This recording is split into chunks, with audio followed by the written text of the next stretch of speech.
What's going on, everyone in YouTube world? This is the Cockney biker, and I'm hoping you're all having a fantastic Christmas.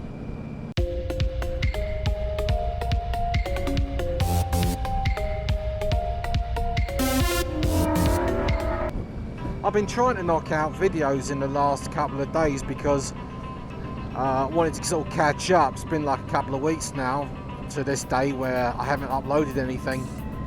Problem is that I was getting really sick of like my editor, which is Hit Film Express. I was getting really sick of it not being able to cope with the workload that I was putting on it. So I didn't want to have to go through the aggravation of having to learn a whole new editing software. So I decided I was going to upgrade my computer. That worked out pretty well, for at least from the beginning.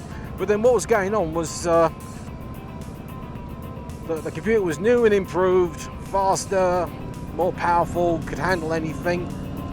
Except when I transferred the operating system over, for some reason it just wasn't taking correctly. The hit film wasn't transferring the sound. It was importing the videos, but it wasn't importing any sounds. So anyway, it sort of started to die. And I was spending a couple of days like trying to get that sorted out, losing some crap off my drive as I just had to reinstall Windows because it started dying on me. So it turned out to be a boot issue with the new hard drive. So I had to just reinstall Windows, and in the course of that I had to reinstall everything else, re-download all my crap. I lost a few odds and ends, like a few applications, a few programs, a few saved files in the process. It actually got pretty messy. And then on top of that, we went to New Orleans for like a couple of days. Well, that's the excuses as to why I wasn't able to put up like any videos. So I'm back out again with Tom and Melissa. Tom's sporting his new Christmas present. He's got some nice black slip-ons. I don't know who made them or anything. He doesn't give me any details, but he's got that new slip-on smell.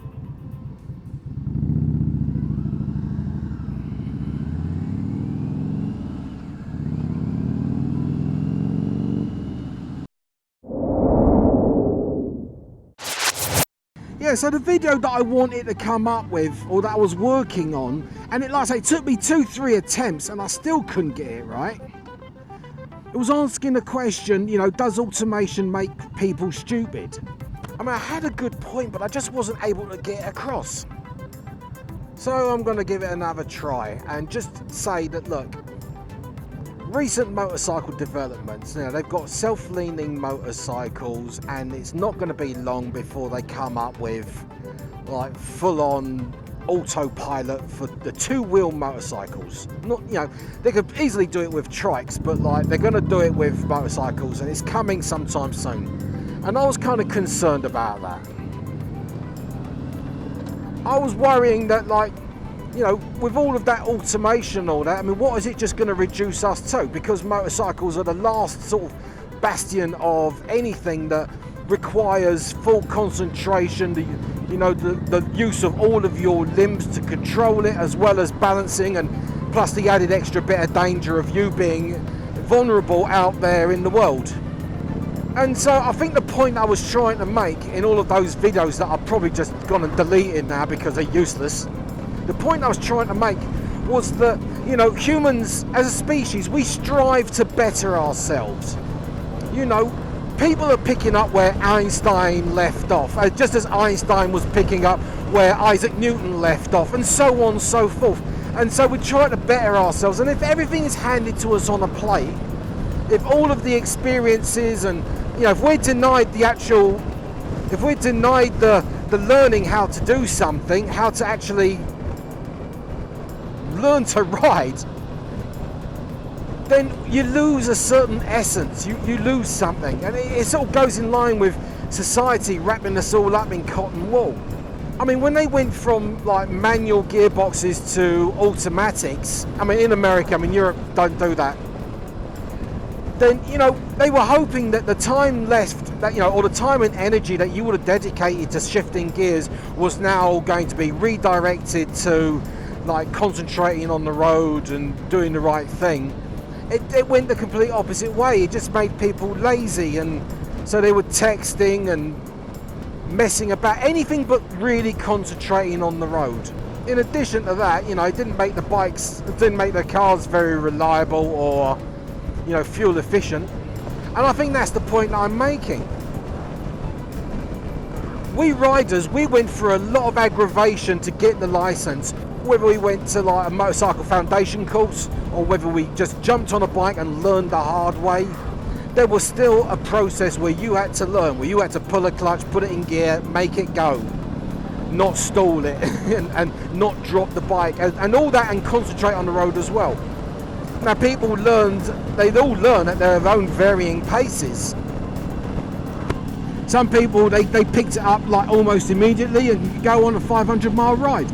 Other people, it took weeks of coaching and mentoring and riding around in groups to like get used to or get comfortable enough with a bike to be able to do something like go a distance on it.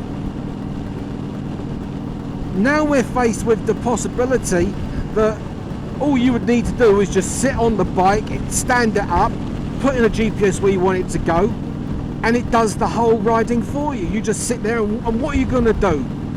You're not going to enjoy the ride because otherwise you just might as well just be a pillion. So what are they going to do? You know, talk, text, type, have breakfast, just kind of meander around, not bother with anything. And I think in a strange way, if you don't learn to do something, whether it's the easy way or the hard way, it don't matter. If you don't learn something, the intricacies, then I don't know, it seems that it sort of puts you mentally at a different step. It sets you back. And as life becomes more plug and play, we're definitely losing a substance, and I think that sets us back. Yes, there's always like, you know, a group who excel, who actually do look under the hood and see what's going on and do, you know, work towards bettering themselves or pick up where other innovators have like left off. But for the most part now, there's just no interest.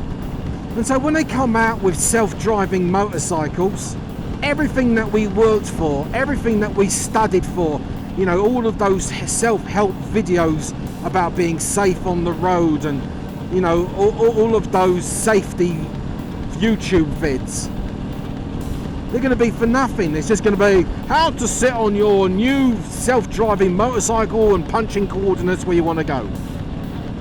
How to play MP3s. And that's the point I'm trying to make. I hope this video works. I hope this explains it. I hope it kind of meets with my expectations. Yeah, and if you like this video, give me a thumbs up. If you're new to this channel, hit the subscribe button. It's just down there, and there's some more videos hovering around here somewhere. This is the Cockney Biker signing off, hoping you're all having a fantastic Christmas and a happy New Year. So ride safe, and for the meantime, laters.